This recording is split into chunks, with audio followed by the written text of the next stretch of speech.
Hello, BookTube. I've got a little mail for you today, a periodical, and a couple of packages that we can go through, see if there's any interest. There's certainly interest in the periodical. The periodical is the TLS, the Times Literary Supplement. This is what longtime readers once knew as the Lit Sup. It's the greatest English language literary review in the world. It's even better than the two-page book spread of Big Canoe News in northern Georgia. And I have over the years made a few of you addicts of one particular aspect of the TLS.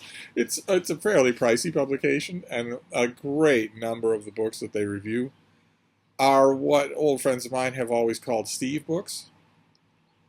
So that was true to a much greater extent years and even decades ago than it is now. But even so, now, the main criticism that I would have of the TLS is that it does not really review a whole lot of books that the normal reader, the general interest popular reader, would want to read or would ever encounter. It still leans towards the scholarly and the abstruse. Which is why, although I barely ever mention Big Canoe News in northern Georgia without urging you to subscribe, $30 a year will get you a beautiful full-color paper on your doorstep the first week of every month. And buried deep in the bottom of the news section of that paper, not arts and entertainment, buried deep in the news section of that paper is a two-page full-color spread dedicated to books coverage, for whom the editor is yours truly. I am not Big Canoe's arts editor. I'm not talking about the Orson Welles revival over at the Odeon on Main Street. I'm their book section editor. I only talk about books. That's my section is entirely devoted to books. And I never pass up an opportunity to urge you to subscribe. And if you do subscribe and you like what you get in the mail, feel free to let the Big Canoe newspaper know why you subscribe.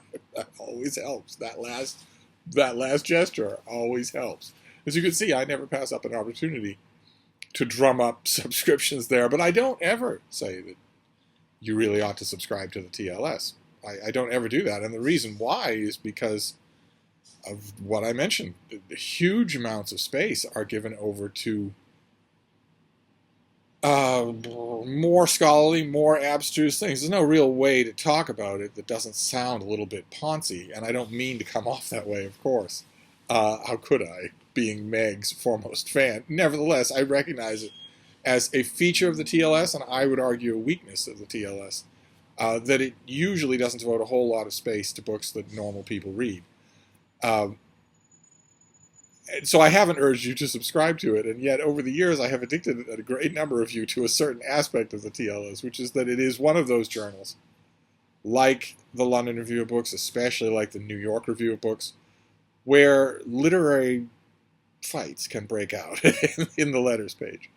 I love that aspect of it. I absolutely love the fact that the letters page of the TLS is a place which, I should point out, the letters page is free on tls.com. You don't need to subscribe to the TLS in order to follow the drama in the letters page. As far as I'm sure, as far as I know, every letter is free on the website. But in the last issue of the TLS that we looked at, there were a number of articles, and I thought, okay, some of these are bound to generate letters. And there was also an ongoing fight in the letters column about Sean McMeekin, between him and the reviewer of his book, about whether or not McMeekin was indulging in Axis-favoring hypothetical what-if scenarios for how history might have unfolded.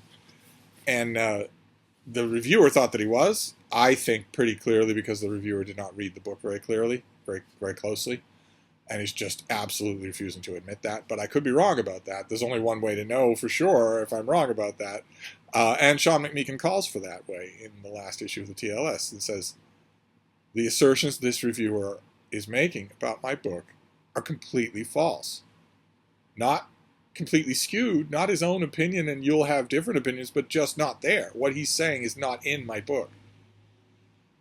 that was the last letter on the subject, and that is the gauntlet right there on the floor. Just saying, if you're the reviewer in question, you will put up or shut up, I guess, is the American way. No response has come to that yet. But in this issue of the TLS, there were two letters that I want to read. One is about something else that was noteworthy in that last issue of the TLS that we looked at. You might remember that last issue of the TLS had a review of the new Colm Tobin historical novel. And the review was savage. It was annihilating. It said not only is the book not good, not only is it not bad, but it in a way doesn't really exist at all. That it's a null set. It was an annihilating review. It was a hatchet job of the first water. And I mentioned at the time that the most professional response imaginable for Colm Tobin, the author, would be silence. Don't write in. Okay, the review. This is not a case of the Sean McMeekin book where the reviewer is saying X is in the book when the author is saying no, it's not. No, X is not in the book. This is a case of a reviewer reading that book by Colm Tobin and finding absolutely no worth in it. In fact, in this review, finding negative worth in it. Okay, that is not something that an author's response can help in any way. So last time when we saw that, I thought, well, okay, that is noteworthy. It is the most zinging, damning negative review that the TLS has run all year. And the best response Colm Tobin could make is silence. And so far, he has maintained that silence. But other things have come up that are connected to that and also not in the letters page. Although there is the leadoff review is of 4 different things here. 4 different books on exercise and exercise culture. The roundup review is by Irina Dumitrescu. Roundup reviews are difficult to do, so hats off to her. And the title of the thing is "Smell the Burn." That's the title of the roundup piece, and the subtitle is "What is the point of physical exercise?" And I know that's not our focus today, but I thought I would answer that. I thought that question is not rhetorical. I would like to answer it. Physical exercise makes you feel really good. If you don't do it, and you can, if you don't do it because you physically can't, that's one thing, obviously.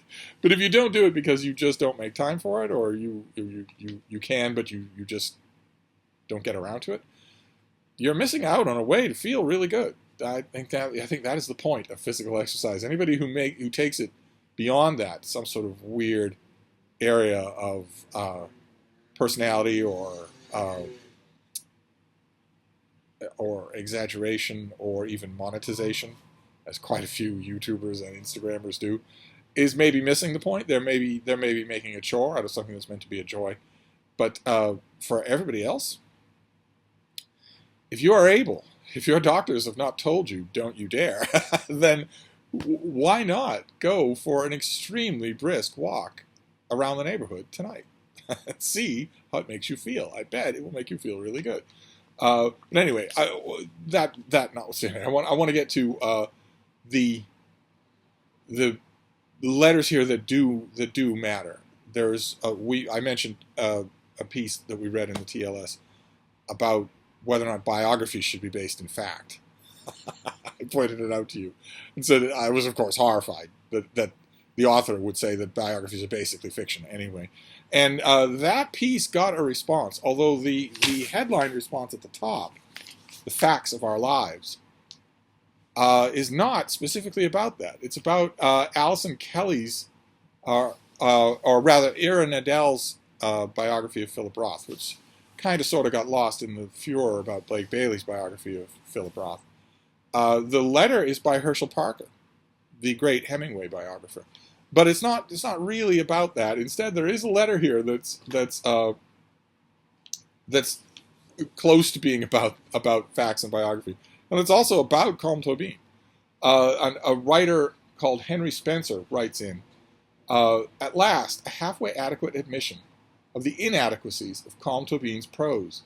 Michael Hoffman's characterization of his airless and over-processed sentences as, quote, mystifyingly self-annulling is definitive, as is the refusal to swallow an especially factious hybrid of biography meets fiction." And then he appends a quote. from Samuel Beckett, no less. Quote, if we can't keep our genres more or less distinct, or extricate them from the confusion that has them where they are, we might as well go home and lie down. That was Beckett writing that in 1957. So that was the only response so far to that takedown of Comme Tobin. There was also something else in here that touches on American idiom. I thought I would mention it. A writer from Oxford, from Oxford University. I'm not saying that necessarily proves the case, but a writer from Oxford says, reviewing Akira Okrent's Highly Irregular, Laura Bailey says that we don't say think, thank, thunk when conjugating the verb to think. We don't say think, thank, thunk. Alas, some of us do, and I heard President Biden say the other day, who'd have thunk it? So what hope is there of stopping this vulgar degradation from spreading? Okay, so first of all, Seymour needs to get out more, and I wonder if that's going to get a response in the next TLS. I will let you know if it does. Of course, for those of you who are American or who know anything outside of the ivy-covered precincts of Oxford University, who'da thunk it is a phrase. It's an American idiom. It's a phrase. It is not that Joe Biden thinks that the past tense of think is thunk. Joe Biden doesn't, at home in Delaware, he doesn't say, well, I thunked that the other day. He doesn't. He knows perfectly well the word thought. It's amazing to me that the writer of this letter could go this long without knowing that, could go this long without encountering any kind of American pop culture. But allow me to anticipate the clarifying letters that may come to the TLS. Who'da thunk it is a phrase in America. It is meant to draw comic emphasis on the fact that the word is not thunk.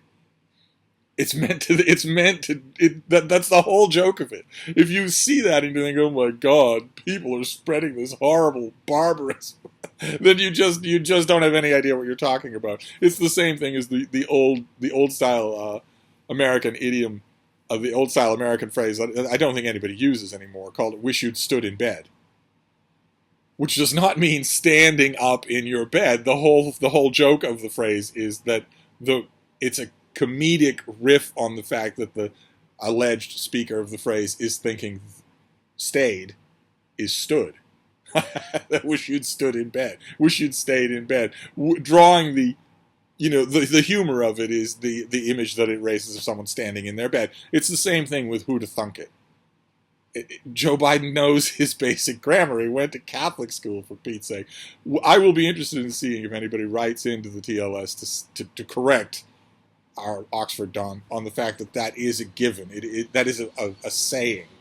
It's not an egregious flouting of grammar. It's a saying.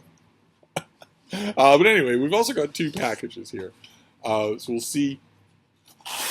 We'll see if there's anything of interest in here. Okay, the first one is double. It's a duplicate. We saw it already. A lot of you responded positively. A lot of you seemed to like the idea of it. I guess this would be the point where a normal BookTube channel would immediately think about a giveaway. I never think about giveaways for doubles. It almost never crosses my mind because I'm always mailing things out to you people. So I never think about, here's a chance for you to get something because I'm forever at the post office. But this is The Lighthouse Witches by C.J. Cook.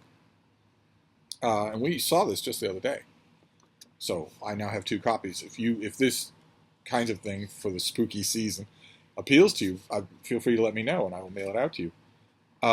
Let's see here. When single mother Liv is commissioned to paint a mural in a 100-year-old lighthouse on a remote Scottish island, she thinks it's an opportunity to start over with her three daughters, Luna, Sapphire, and Clover, as all of them live in a novel. Oh, wait. No, they don't think that. Their names are Luna, Sapphire, and Clover, and they are going to paint a mural on the wall of a 100-year-old lighthouse off the coast of Scotland. But for some reason, they don't think they're in a novel. Poor things. They'll learn soon enough. When Sapphire and Clover go missing, she's frantic. She learns that the cave beneath the lighthouse was once a prison for women accused of witchcraft. The locals warn her about wildings, supernatural beings who mimic human children, created by witches for revenge. So this is going to be a paperback original on the 5th of October. And, I mean, we just saw this the other day on the channel. That's why I'm not dwelling on it. But you can see it very much is going for that kind of gothic supernatural fun, thriller fun. Hairs standing up on your arm, that sort of thing. So if you heard this the first time and it interested you, feel free to let me know. I now have a second copy. These things happen, right? And mistakes happen like that every once in a while. And then we'll do this with the second one, and we'll be done. Doesn't look like there's a pub sheet in here. Who'd have thunk it? What have we got here? Okay, this comes out in, the date on this is September 14th. So this is an advanced copy, but this is late getting to me, unless this is one of those books that changed its date, and I don't know about it.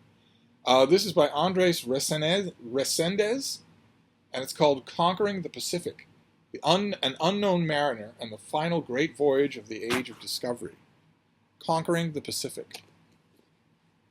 It began with a secret mission, no expenses spared. Spain, plotting to break Portugal's monopoly trade on the fabled Orient, set sail from hidden Mexican port to cross the Pacific, and then, critically, to attempt the never before accomplished return, the Vuelta. 4 ships set out from Navidad, each one carrying a dream team of navigators.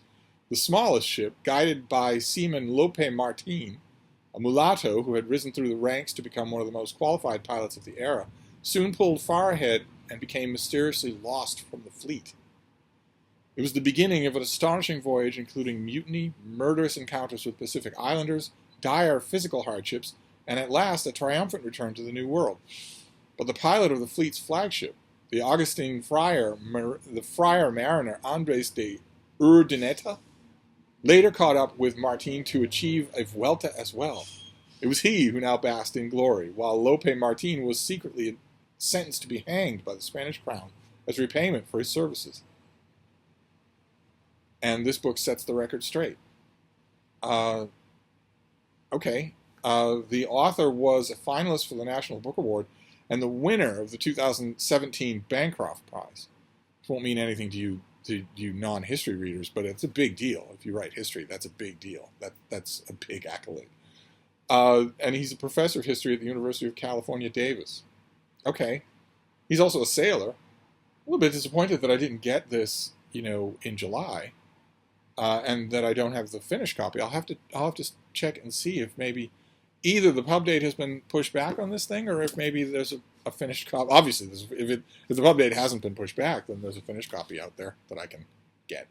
But anyway, those are our books. There's Conquering the Pacific, an unknown story of the Age of Discovery, and there's The Lighthouse Witches, which is a double. So if you're interested in that, just let me know. And there's also the TLS. Who'd have thunk it? So we'll see. Well, we'll keep abreast of those stories next time. But in the meantime, I'm going to wrap this up. But I'll be back. Thank you, BookTube.